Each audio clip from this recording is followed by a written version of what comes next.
you have the men who are going to shape the destiny of Japan coming together.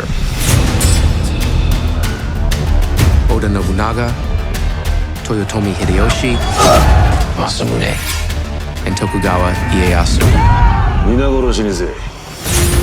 Age of Samurai Battle for Japan.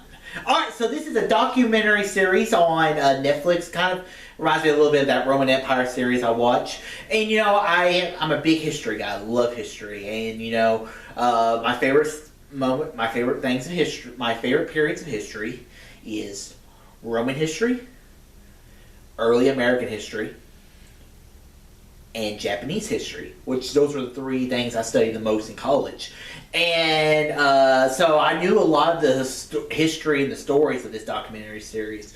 So it takes place in the 1500s in about Japan during the Warring State period. It's not called that, but it's called the Itso period, which was a period of Japan where you had a bunch of warring states. Different daimyos were trying to take control of Japan, but no one really ruled. There was like over 150 years of war.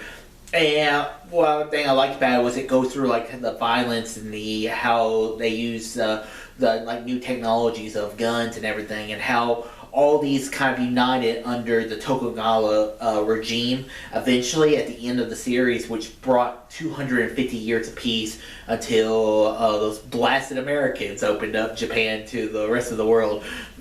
So, I mean, I really liked the show. I thought it was kind of interesting seeing some of like the battle tactics, the strategies of what led these men to do what they did, how corrupt, and because you know you always think of the samurai. Oh, these are they're the heroic characters, the heroes, but there is that, but there isn't that at the same time. I mean, when they went to Korea, which you know I just finished that show of Hinchiko.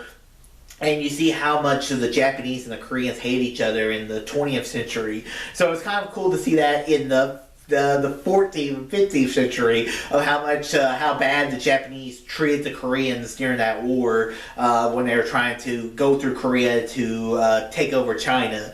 And like I said, I really enjoyed this show. I mean, I love history. This was an easy binge show for me to watch. It's not for everybody, but I have to say, if you want to learn something interesting from history, I recommend checking out this show. It's a very interesting watch. So guys, check out Age of Samurai Battle for Japan. I really enjoyed it. So guys, have y'all seen this show? What are your thoughts? Comment below. Let me know. And guys, if you like this video, click thumbs up, subscribe some more, and tell your friends about Easy Nation. Ultra Easy.